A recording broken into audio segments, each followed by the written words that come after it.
అందరికీ నమస్కారం. Welcome to my channel. This is doctor R B Sudha. Every month మనం చేస్తూనే ఉంటామంటే రాశి ఫలితాలు చేస్తూ ఉంటాము.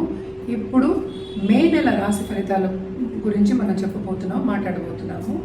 దానికన్నా ముందు ఎప్పటికైనా సరే గోచారం మాట్లాడుకోవడం అనేది అంటే వెరీ ఇంపార్టెంట్ అనుకోండి. చాలా చాలా ఇంపార్టెంట్. ఎందుకంటే గోచార రీత్యానే 12 రాశులకి మనం రాశి ఫలితాలు చెప్పడం అనేది జరుగుతుంది. ఎందుకంటే ప్లానెట్స్ అందరికీ తెలుసు, 9 ప్లానెట్స్ ఉంటాయి, అలాగే 12 రాశులు ఉంటాయి. అసలు రాశి అంటే ఏంటి? రాశి అంటే మీరు పుట్టిన నక్షత్రం, అంటే చంద్రుడు ఏ రాశిలో ఉన్నాడు, అది ఏ భావంలో ఉన్నాడో మనం దాన్ని రాశి కింద పరిగణిస్తాం అన్నమాట. అంటే పుట్టిన నక్షత్రం బట్టి. సో అందరు రాశుల వారికి ఎప్పుడు ఒకేలా ఉండదు కదా, గ్రహాలు మారుతూనే ఉంటాయి. సో గ్రహాలు మారినప్పుడల్లా మనకి ఫలితాలు అనేవి మారుతూనే ఉంటాయి. సో తప్పక ఫస్ట్ మనం ఏంటంటే గోచార రీత్యా మేలో ఎలా ఉందో ఫస్ట్ చూద్దాము. మేలో ఏంటంటే చాలామందికి తెలిసిన విషయం, అందరికీ ఇప్పుడు అందరూ యూట్యూబ్లో కూడా చూస్తున్నారు, అందరూ ఆస్ట్రాలజర్స్ దగ్గరికి వెళ్తున్నారు, అండ్ ఆల్సో ఆన్లైన్ ప్లాట్ఫామ్స్ కూడా చాలా వచ్చేసాయి. సో మేజర్ గ్రహాల మూమెంట్ మనకి మేలో ఎక్కువ ఉంది. అంటే ఏంటి? మనకి శని మూమెంట్ మనకి తెలుసు, ఉగాదికి ముందే మూవ్ అయ్యాడు, అది మనకి మీనంలోకి మూవ్ అయ్యారనమాట. అలాగే మనకి మెర్కురీ, బుధుడు ఉన్నారు అందులోనే మీనంలో. మనం మాట్లాడుకున్నాం పంచగ్రహ కూటమి కూడా మనం మాట్లాడుకున్నాము, ఇదే రాశిలో జరిగిందనమాట. రాహు ప్రస్తుతం ఇక్కడే ఉన్నారు. రాహు ఏమో మే 18కి మనకి కుంభానికి వెళ్తున్నారు. అలాగే కేతు మే 18కి ఏమో మనకి సింహానికి వెళ్తున్నారు అనమాట. అండ్ ఆల్సో మనకి ఇందులో ఇంకొక గ్రహం కూడా ఉంది, అదేంటంటే శుక్రగ్రహం. శుక్రుడు ఎగ్జాల్టేషన్ పొజిషన్, అంటే ఉచ్చ స్థితిలో ఉంటారనమాట మీనరాశిలో. అలాగే బుధుడు ఇందాక నేను చెప్పినట్టు ఆయన ఏంటంటే నీచ స్థితిలో ఉన్నారు. ఆయన మూమెంట్ కూడా మనకి ఫస్ట్ వీక్ ఆఫ్ మేలో జరగబోతోంది, 7th ఎక్కడికి? మేషానికి. అండ్ మోస్ట్ ఇంపార్టెంట్ ప్లానెట్ మనం ఎప్పటికైనా మనం మాట్లాడుకుంటూ ఉంటాం, సూర్యుడు. సూర్యుడు సంక్రమణం అనేది మనం ఎవ్రీ మంత్ జరుగుతూ ఉంటుంది. మేషానికి ఆయన మే 14కి వెళ్తున్నారు అనమాట. అలాగే మేజర్ గ్రహం గురించి మనం మాట్లాడుకున్నాము, శని గ్రహం. మార్చ్ 29th మూవ్ అయ్యారు మీనానికి.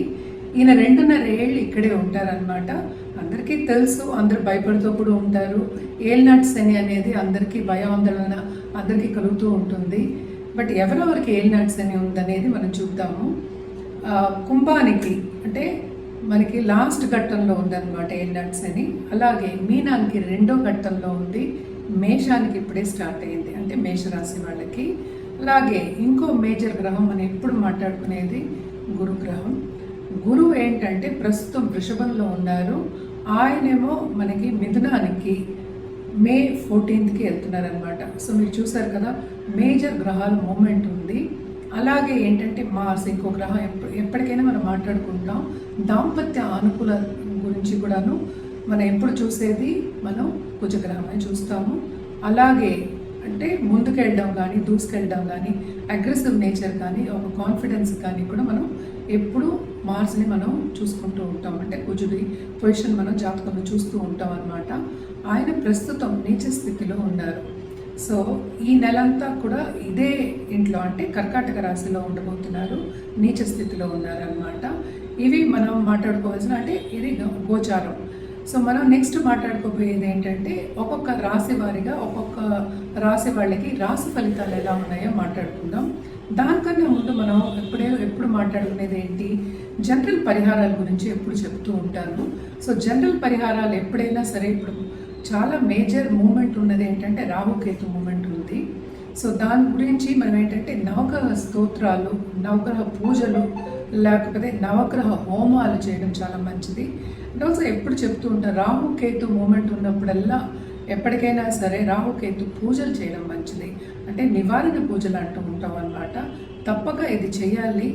మే నెలంతా కొంతవరకు ఏంటంటే కొన్ని రాసుల వారికి చాలా చాలా బాగుంది, బ్రహ్మాండంగా ఉంది. కొన్ని రాసుల వారికి అంత బాగాలేదు. ఇప్పుడు మనం చూద్దాము ఎవరెవరికి, ఏ రాశి వాళ్ళకి ఎలా ఉందో మనం చూసుకుందాము. అండ్ పరిహారం విషయానికి వస్తే కనుక నవగ్రహాలు ఒకటి కాకుండా ఎప్పటికైనా నేను మాట్లాడేది శక్తి పూజలు చేసే వాళ్ళకి ఎప్పటికైనా స్ట్రెంగ్త్ అనేది చాలా ఎక్కువ ఉంటుంది. సో తప్పక పాజిటివ్ స్ట్రెంగ్త్ నేను చెప్పేది, పాజిటివిటీ కూడా చాలా ఎక్కువ ఉంటుంది. సో నిత్యం మనం ఏంటంటే శక్తి పూజలు చేసేవాళ్ళు, అమ్మవారి పూజలు చేసే వాళ్ళకి ఎప్పటికైనా సరే చాలా బాగుంటుంది. ఈ గ్రహ ఇవి కూడా గోచరాలు అండ్ ఆల్సో ఫలితాలు కూడా కొంతవరకు వాళ్ళకి పాజిటివిటీని తీసుకొస్తాయి అన్నమాట. ఎప్పటికైనా నేను అడ్వకేట్ చేసేది కానీ చెప్పేది కానీ ఎవ్రీడే నిత్యం దేవి పూజలు చేయండి అనేది చెప్తూ ఉంటాం అనమాట. శక్తికి మించింది ఇంకా దేవతలు లేరు నా ప్రకారం. సో తప్పక శక్తి పూజలు చేసేవారు, అమ్మవారి పూజలు చేసేవారు మాత్రం బాగా చేయండి. అంటే నిష్ఠగా చేసుకుంటే ఇంకా చాలా మంచిది. ఈ పరిహారాలన్నీ చేస్తూ ఉంటే కొంతవరకు బాగుంటుంది. చాలామందికి తెలుసు మేషరాశికి ఇప్పుడే ఏల్నాడ్స్ అని నేను కూడా చెప్పాను. ఏల్నాడ్స్ అని మొదలైంది. సో ఫస్ట్ ఘట్టంలో ఉంది. దానికి పెద్ద భయపడవలసిన అవసరం ఏం లేదు. మేషరాశి వాళ్ళకి కూడా మిశ్రమ ఫలితాలు ఉన్నాయి. ఎందుకంటే 12వ లార్డ్ అండ్ మనం చూసాము అంటే మనకి 3వ ఇంటికి మూవ్ అయినప్పుడు, అంటే జూపిటర్ 3వ ఇంటికి మూవ్ అయినప్పుడు ఇంకా బాగుంటుంది. సో ఏల్నాడ్స్ అని ఉంది అని భయపడడం కన్నా వెళ్ళి దానికి పరిహారాలు చేయడం చాలా మంచిది. మీకు ఇంకా ఏమైనా డౌట్స్ ఉన్నా కానీ, లేకపోతే మీకు మీ జాతక రీత్యా మీకు ఏమైనా అడ్వైస్ కావాలి అంటే కనుక తప్పక మమ్మల్ని సంప్రదించడం మంచిది. అలాగే మాకు జాతి రత్నాలు ఇచ్చేవాళ్ళు కూడా ఉన్నారనమాట. సో మన జాతి రత్నాలు కూడా ఎప్పుడు మనం చెప్పుకునేది ఏంటంటే ఒక రెమెడియల్ మెషిన్ పరిహారాల కిందే చెప్తూ ఉంటాము. సో జాతక రీత్యా మీకు జాతి రత్నాలు కావాలి అనుకుంటే తప్పక కింద స్క్రోల్ అయ్యే ఈమెయిల్ ఐడి అలాగే నంబర్కి సంప్రదించవచ్చు. మనం ఇప్పుడు మాట్లాడుకోబోయేది తులారాశి వాళ్ళ గురించి. తులారాశి వాళ్ళకి ఈ నెల మే నెల ఎలా ఉందో చూద్దాం.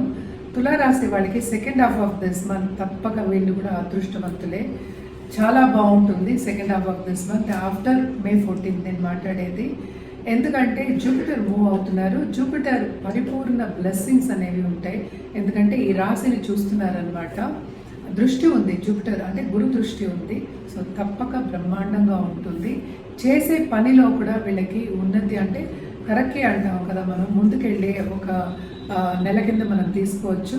ఏదైనా స్టెప్పింగ్ స్టోన్, ముందు అడుగు వేయడం, అలాగే దాంట్లో విస్తరించడం అనేది జరుగుతుందన్నమాట. సో తప్పక పెళ్లి కాని వాళ్ళందరికీ కూడా మంచి సత్సంబంధాలు ఏర్పడతాయి. వాళ్ళు అనుకున్నది సాధిస్తారు, అంటే వాళ్ళు అనుకున్న లైఫ్ పార్ట్నర్ వచ్చే ఛాన్సెస్ కూడా ఎక్కువ కనిపిస్తున్నాయి. అలాగే బిజినెస్లో కూడా మంచి పార్ట్నర్ వచ్చే ఛాన్సెస్ కూడా కనిపిస్తున్నాయి అన్నమాట. అలాగే మనం చూసాము అంటే గవర్నమెంట్ రంగంలో ఉన్న వాళ్ళందరికీ ఈ నెల second half of this month చాలా బాగుంది. ఎందుకంటే 11th లార్డ్ చూస్తున్నాడు, ఏది పట్టినా వీళ్ళకి తప్పక లాభం అనేది చేకూరుతుందన్నమాట. ఎందుకంటే సన్ ఎగ్జాల్టేషన్ పొజిషన్లో ఉన్నారు 11వ లార్డ్, అదే ఈ రాశిని కూడా చూస్తున్నారు, దృష్టి అనేది ఉంది. సో తప్పక ఏది పట్టినా చాలా బాగుంటుంది. వాళ్ళకి ముందుకెళ్ళే ఛాన్సెస్ ఎక్కువ కనిపిస్తున్నాయి. ఎక్కువ ఆపర్చునిటీస్ కూడా వస్తాయి వీళ్ళకి. ఆపర్చునిటీస్ వీళ్ళు తీసుకుంటారు. తప్పక చేసే పనిలో అనేది ముందుకెళ్ళడం అనేది ఈ నెలలో జరుగుతుంది. అలాగే ప్రమోషన్ ఎక్స్పెక్ట్ చేయండి, తప్పక ప్రమోషన్స్ వస్తాయి, ఇంక్రిమెంట్స్ కూడా వస్తాయి. డబ్బు సంపాదించే సూచనలు ఎక్కువ కనిపిస్తున్నాయి.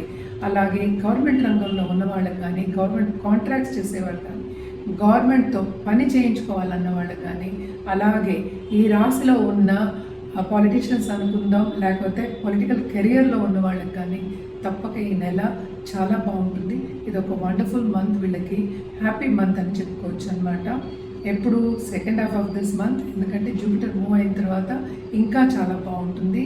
అలాగే ఈ రాశికి అధిపతి కూడా మనకు తెలుసు, శుక్రుడు అయ్యారు. శుక్రుడేమో ఇప్పుడు ఉచ్చస్థితిలో ఉన్నారు, ఈ నెలంతా ఉచ్చస్థితిలో ఉంటారు. సో తప్పక ఎవరో ఒకళ్ళు వీళ్ళని పైకి తీసుకొచ్చే ఛాన్సెస్ మనకి కనిపిస్తున్నాయి. అంటే ఉన్నత వ్యక్తులతో వాళ్ళకి సత్సంబంధాలు ఏర్పడతాయి. అంటే వాళ్ళు పైకి తీసుకొచ్చే వాళ్ళు కానీ, పార్ట్నర్షిప్ బిజినెస్ చేసే వాళ్ళందరికీ కూడాను ఈ నెలంతా చాలా బాగుంటుంది. హెల్త్ విషయానికి వస్తే కనుక first half of this month కొంతవరకు శ్రమ అనేది చాలా అధికమవుతుంది. కొంతవరకు మనం ఏంటంటే డయట్ ప్లానింగ్ చేసుకోవడం వెరీ ఇంపార్టెంట్. పర్సనల్ డెవలప్మెంట్ మీద ధ్యాస పెట్టడం కూడా ఎక్స్ట్రీమ్లీ ఇంపార్టెంట్. సో ఇవన్నీ చేసుకుంటూ ఏంటంటే ఎలాగో ఫైనాన్షియల్ సిచ్యువేషన్ ఇంప్రూవ్ అవుతుంది, సేవింగ్ మెంటాలిటీ కూడా ఉంటుంది కనుక తప్పక వీళ్ళకి రాబడి అనేది చాలా ఎక్కువ కనిపిస్తుంది. అలాగే ట్రావెలింగ్ కూడా ఏంటంటే వీళ్ళకి షార్ట్ డిస్టెన్స్ ట్రావెల్ కానీ షార్ట్ టర్మ్ ట్రావెల్స్ కానీ ఎక్కువ కనిపిస్తున్నాయి వాళ్ళు చేసే పని మీద అనమాట. తప్పక ఫైనాన్షియల్ సిచ్యువేషన్ ఎక్స్ట్రీమ్లీ ఇంపార్టెంట్, అందరికీ తెలుసు. అది మాత్రం చాలా ఇంప్రూవ్ అవుతుంది. ఈ రాశిలో ఉన్న వాళ్ళందరికీ ఈ నెల హ్యాపీగా గడుస్తుంది. అలాగే ఏంటంటే పరిహారాలు అయితే మాత్రం తప్పక చేసుకుంటూ ఉండాలి. ఎందుకంటే శని మనకు తెలుసు మోస్ట్ ఇంపార్టెంట్ ఏంటంటే బెనిఫిట్ ఫర్ దిస్ రాశి అన్నమాట. ఆయన 6th హౌస్లో పడున్నారు, ప్రస్తుతం రాహుతో పాటు ఉన్నారు కదా ఫస్ట్ హాఫ్. సో కొంతవరకు హెల్త్ చూసుకోవాలని ఆల్రెడీ చెప్పాము. అండ్ ఆల్సో వీళ్ళు తప్పక పరిహారాల విషయానికి వస్తే కనుక శనికి పరిహారం చేయడం అనేది వెరీ ఇంపార్టెంట్. శనివారం గుడికి వెళ్ళి శనిని దర్శించుకోవడం, అలాగే తైల దీపం పెట్టుకోవడం చాలా మంచిది. ఇంట్లో కూడా దీపం పెట్టుకోవచ్చు. తప్పక ఇవన్నీ చేస్తే ఇంకా బాగుంటుంది. అలాగే ఎప్పుడు మనం చెప్తూ ఉంటాము గోవుకి ఎస్పెషలీ సాటర్డే ఆహారం పెట్టండి. ఎందుకంటే గోవులోనే మనం అన్ని ప్లానెట్స్ కూడా చూస్తాం. సో అన్ని ప్లానెట్స్ శాంతిస్తాయి. కానీ మోస్ట్ ఇంపార్టెంట్ జూపిటర్ బ్లెస్సింగ్ ఉంది కనుక అన్నీ బాగుంటాయి వీళ్ళకి. ఈ నెలంతా చాలా బాగుంటుంది.